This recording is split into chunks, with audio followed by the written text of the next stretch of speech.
iniciando mais um programa Presença e Harmonia, uma realização da Ordem Rosa Cruz Amorque, grande loja da jurisdição de língua portuguesa. Hoje estamos com a Soror Maria Zélia de Souza, que é psicanalista, e conversamos sobre o sintoma como linguagem do inconsciente, um pedido de socorro. Confira!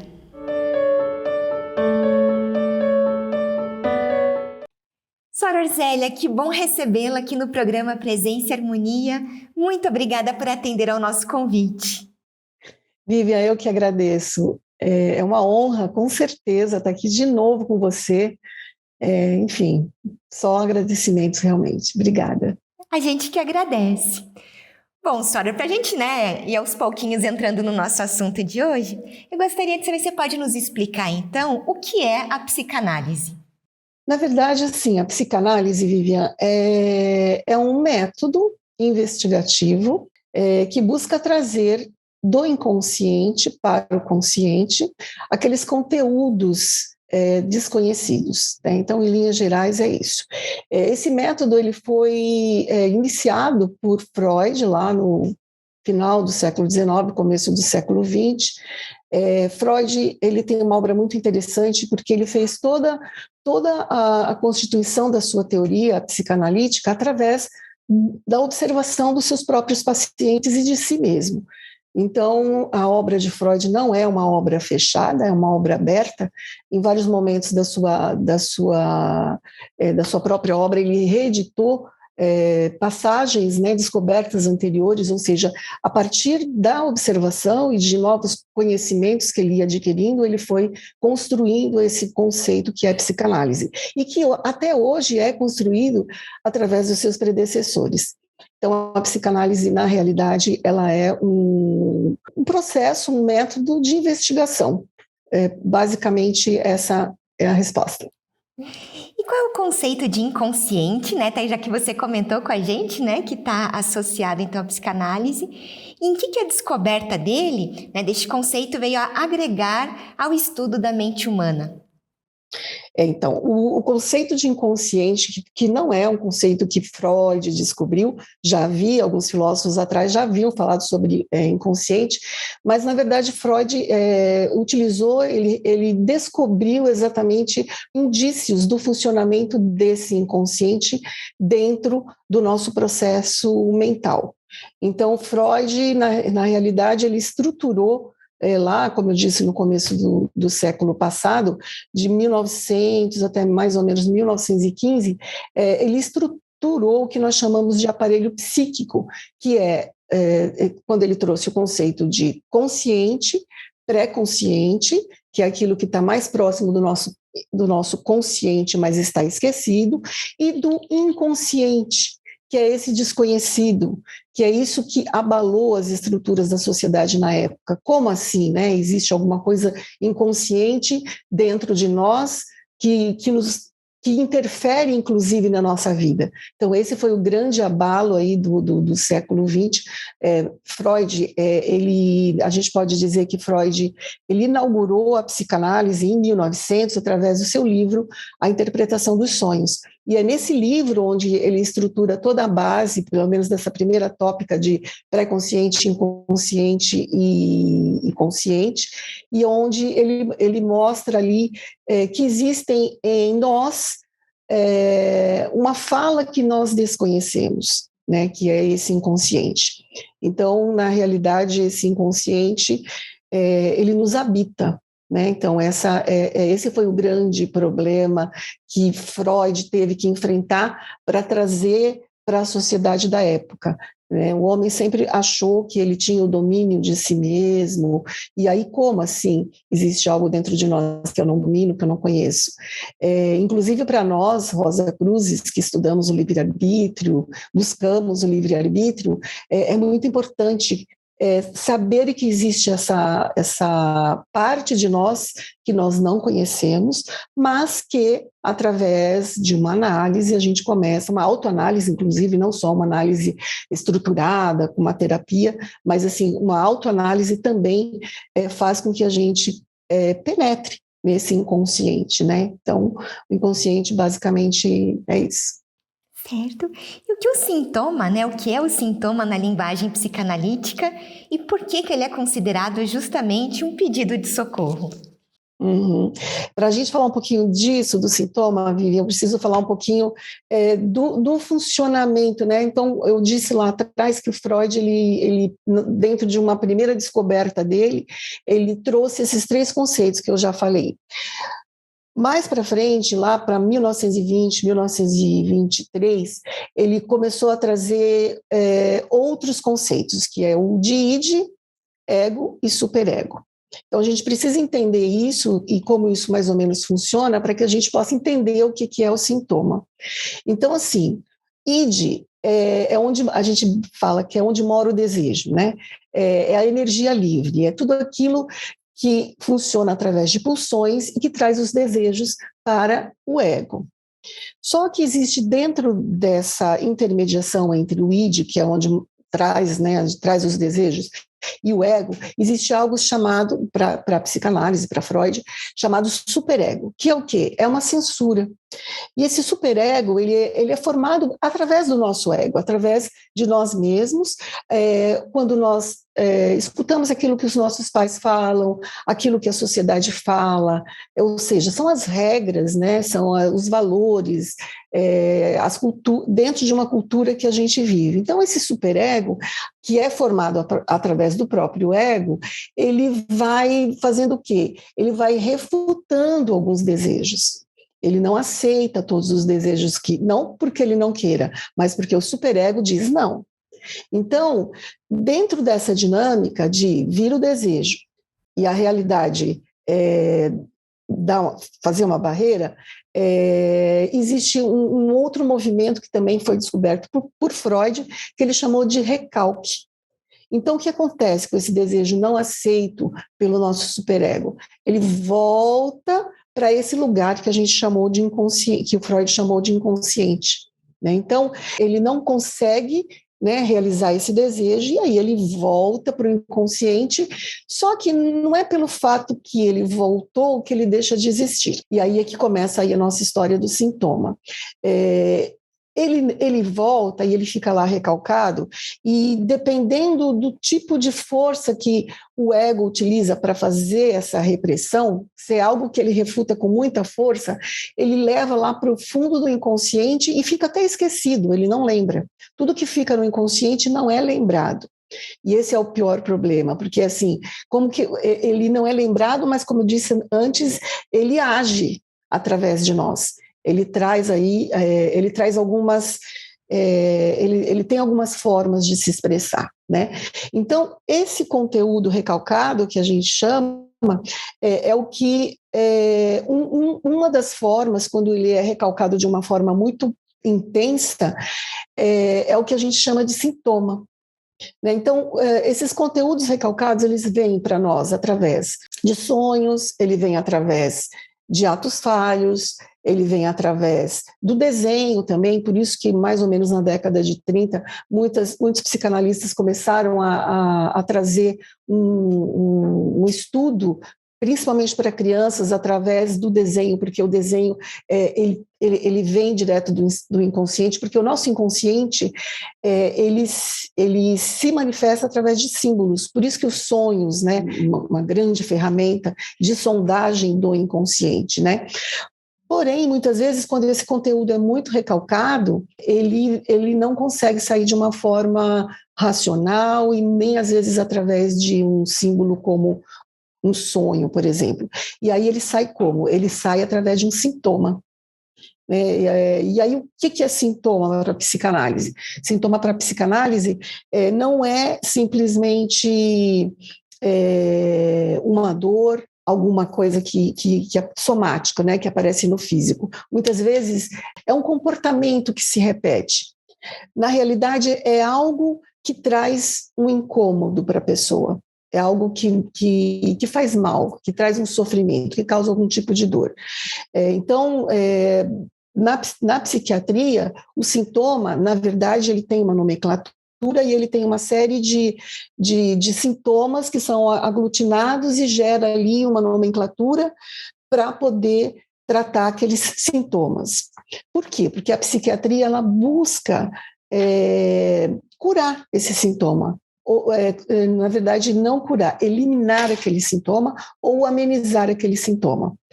A psicanálise ela tem uma outra perspectiva em relação ao sintoma. Na verdade, o sintoma ele nos ajuda, ele nos diz, ele traz consigo a simbologia daquilo que o originou. Então, na verdade, a gente até brinca, né, com os pacientes. A gente gosta do sintoma, não, se ele for, vamos dizer assim, se a pessoa conseguir dar conta, né, de uma forma ainda estável, ele até pode nos ajudar. Claro que muitas vezes o remédio, a psiquiatria é muito importante, porque muitas vezes o paciente ele chega num nível de desequilíbrio ou de um sintoma tão agudo que ele não consegue nem fazer nenhum tipo de análise, né? Então a gente está falando aí de sintomas onde a pessoa ainda consegue manter a sua vida, né? Dar conta de cuidar da sua vida. Então, em linhas gerais é isso, né? O sintoma ele traz consigo uma simbologia daquilo que ele deixou de falar. E, Soror, ao longo do tempo, né, para a psicanálise, o conceito de sintoma ele foi mudando ou não? Foi tendo novos olhares a respeito, entre os teóricos mesmo, né? A Soror falou que o Freud teve predecessores. Então, se também há um olhar diferente sobre o sintoma? Sim, exatamente, né? O bom da psicanálise é que ela sempre foi e é algo que está sempre em descoberta, né? E acho que isso que é fascinante dentro da psicanálise. E sim, né? Por exemplo, Lacan, que é um dos Lacan é um psicanalista francês que a gente pode dizer que é o maior sucessor de Freud, né? Ele fala para os discípulos dele que eles falam assim: vocês são lacanianos, eu sou freudiano, porque ele embasou ele mudou muita coisa na psicanálise, ele trouxe uma nova roupagem, mas ele se embasou muito nas teorias de Freud. E ele trouxe assim, ele diz que o sintoma é a palavra não dita, né? Então, por exemplo, quando você vive, vamos pensar num trauma, né? Quando você vive uma situação em que você não consegue colocar para fora, você não consegue simbolizar aquilo que você viveu, aquilo recalca e se transforma num trauma.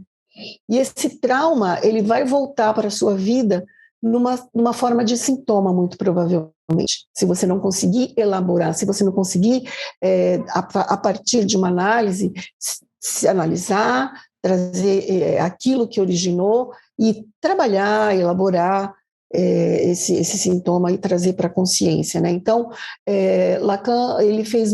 Freud, quando começou quando ele saiu, ele começou com a hipnose, foi o primeiro método que Freud utilizou. Depois ele começou a usar o que a gente chama de associação livre, que é o quê? Deixar o paciente falar. Através da fala, o paciente também vai trazendo, né, e o analista, através de uma escuta muito atenta, ele vai percebendo algumas coisas e ele vai mostrando para o paciente aquilo que ele considera que talvez tenha alguma coisa que o paciente precise descobrir. E Lacan, ele usou a palavra, né, toda a teoria de Lacan é estruturada através da palavra. E o sintoma para Lacan sempre tem uma palavra escondida. Então, a gente precisa ir, através da análise, buscar essa palavra. Certo. E como que a terapia psicanalítica, ela pode, então, nos ajudar a identificar os sintomas e auxiliar as pessoas a terem uma vida mais saudável no ponto de vista, né, físico, mental? Então, é justamente nisso, né? Essa forma de abordagem psicanalítica, o analista ele tem apesar dele ter um lugar de suposto saber, o que é esse lugar de suposto saber? Quando a pessoa chega ali na nossa frente, ela vem querendo uma fórmula para se livrar do sintoma, né? Ela chega ali e ela diz: então, o que eu faço? E aí, como que é?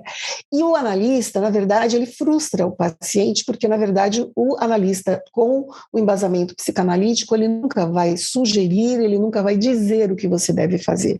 Ele vai devolver para você, para que você possa, né, mergulhar um pouco mais fundo em si mesmo e trazer esse conteúdo que é o conteúdo que gerou esse sintoma, né? Então, através dessa escuta do paciente, o analista vai ali percebendo algumas palavras, né, através da palavra, algumas palavras que são chaves importantes para a descoberta desse conteúdo.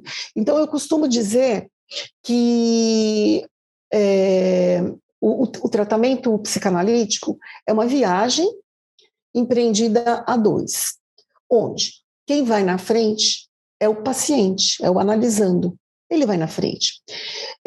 Só que quem vai com uma lanterna na mão, muito, muito próximo a esse paciente, acolhendo esse paciente, iluminando o caminho desse paciente, é o psicanalista. Então ele vai, mas ele não vai na frente, ele não diz o caminho. Ele vai iluminando o caminho. Por quê? Porque quem sabe até onde pode chegar é o próprio paciente. É ele que sabe até onde ele dá conta. Muitas vezes, por isso que a gente vê, muitas vezes a pessoa começa uma análise e para um pouquinho. Porque é até onde ele deu conta. E está tudo certo, ok. A gente sabe que depois ele volta e aí ele caminha mais um pouquinho. E isso é que é importante, é o analista ir atrás, acolhendo, não julgando, não fazendo nenhum tipo de juízo de valor, de verdade acolhendo aquele paciente no que ele tem para dizer.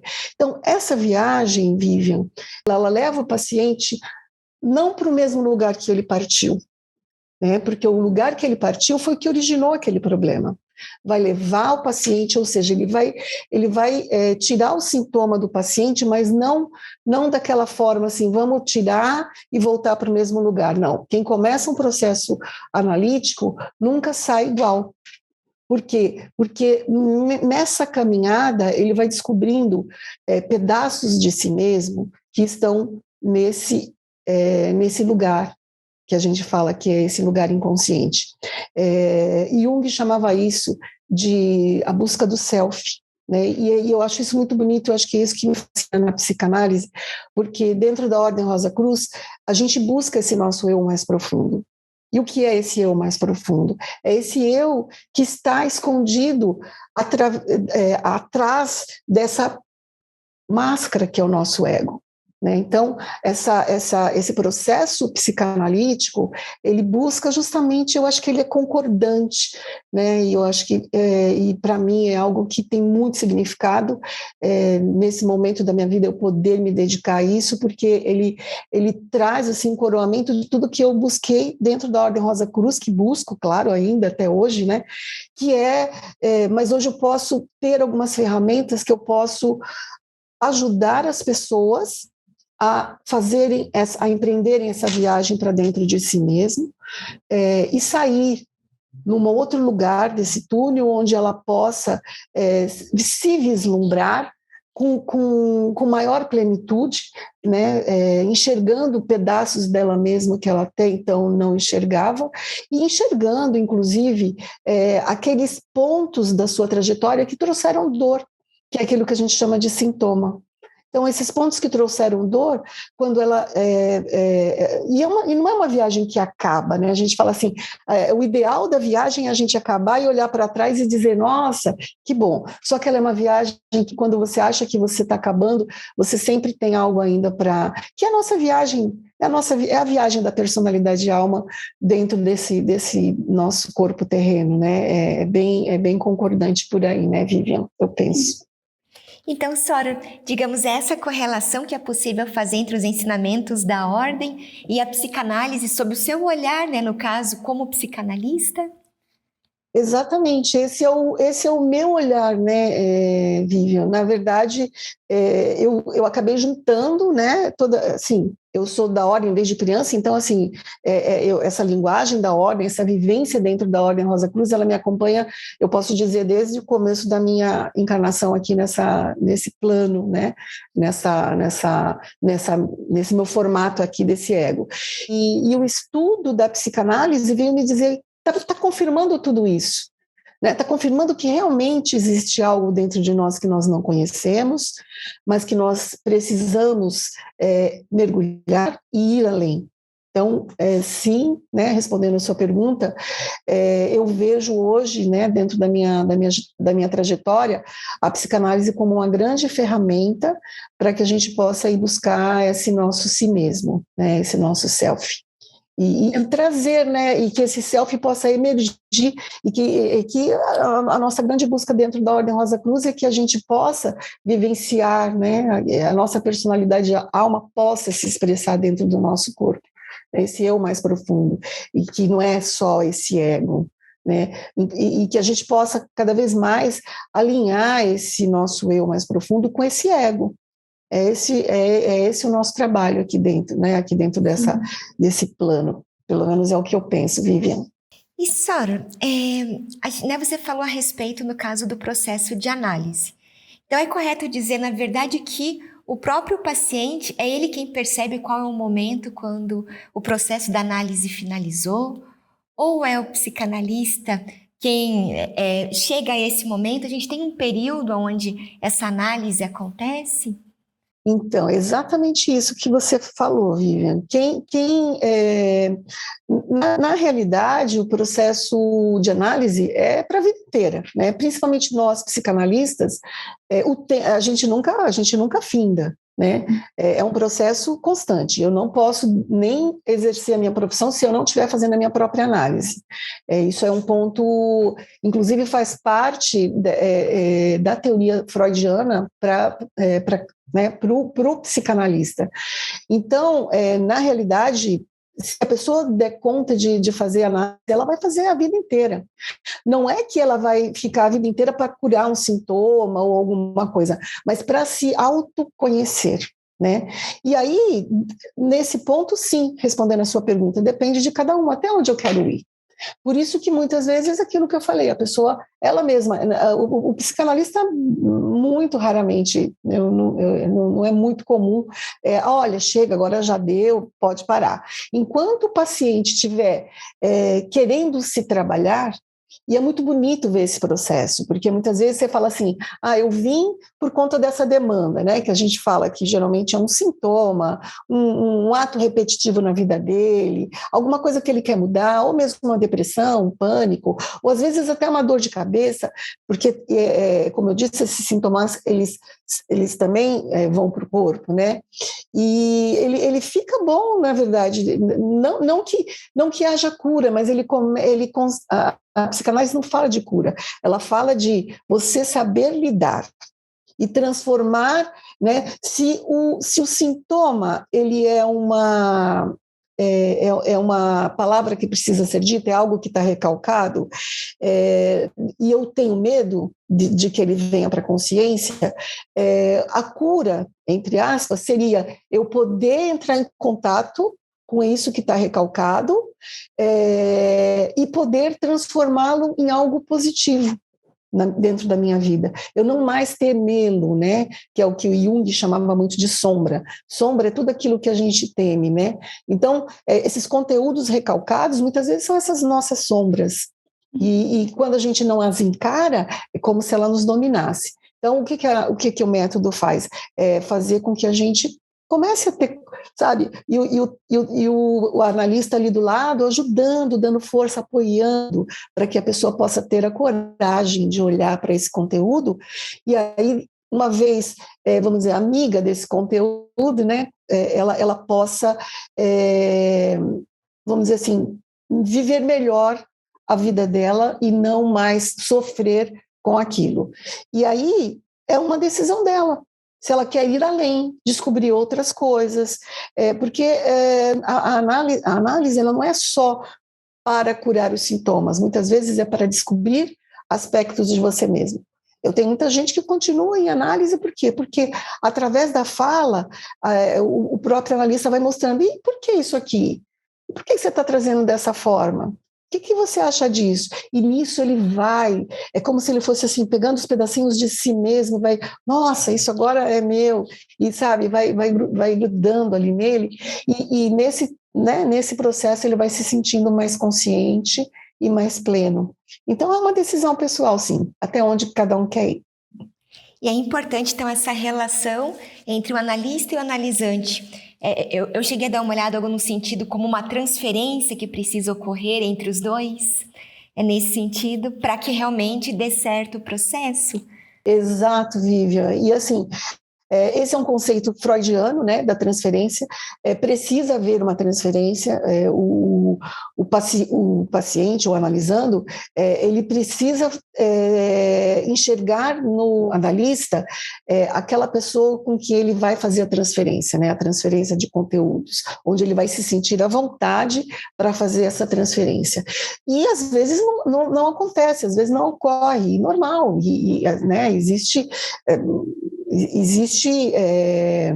uma relação ali. Como toda relação, existem dois lados que muitas vezes não encaixa, né? Então, esse processo de transferência é um dos pontos fundamentais dentro da análise, porque é uma relação, a gente fala, né? A gente acaba sabendo a biografia da pessoa. Essa relação entre analista e analisando é algo assim muito profundo, né?